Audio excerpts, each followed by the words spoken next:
जो मैंने ओडिशा आसुंती तांको स्वागत करिया पई आगामी 11 तारीख दिन कटक नगर और कटक जिला विधायिका सोफिया फिरदौस नेतृत्व में प्राय 5000 कांग्रेस कर्मी कांग्रेस प्रेमी एवं राहुल जी को भल पाउथुवा कांग्रेस को भल पाउथुवा जनसाधारण योगदान करिवे जो आज आम एक प्रस्तुति बैठक डाकिचु प्रस्तुति बैठक में से अनुसार कार्य निकट हम किए कौटू बाहर किपरि पहुंचे और किपरि एयरपोर्ट रे किए बरमुंडा मीटिंग स्थल रे राहुल गांधी को स्वागत करेंगे तार पुंखानुपुंख आलोचना हम समस्त परिप्रेक्षी आज अनुरोध करुच्ची जेहेतु भुवनेश्वर कार्यक्रम होती सबुठ नियरेस्ट जिला है कटक जिला जिते अधिक संख्यार कांग्रेस कर्मी योगदान करेंगे सोफिया नेतृत्व में ये कार्यक्रम सफल करेंगे निश्चित रूपे जपरी भाव में बर्तमान भारत ओडिशा भारतीय जनता पार्टी सरकार चली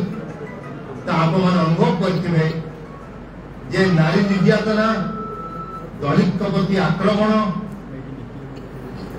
रथ यात्रा विभ्राट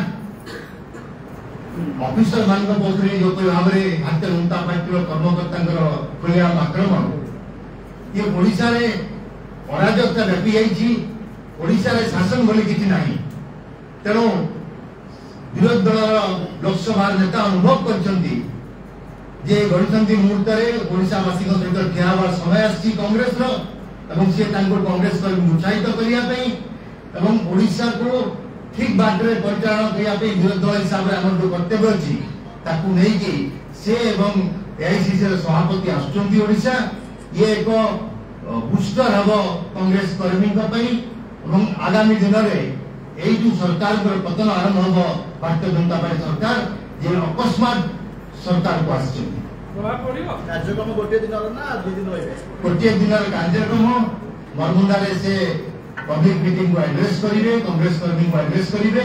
कांग्रेस भवन जीवे सेठी पॉलिटिकल अफेयर्स कमिटी सदस्य मानू विधायक मानू एमपी को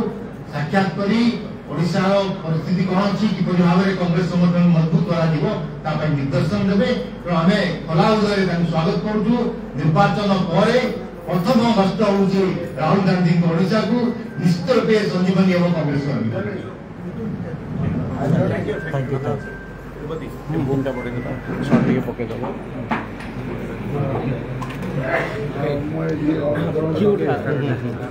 यू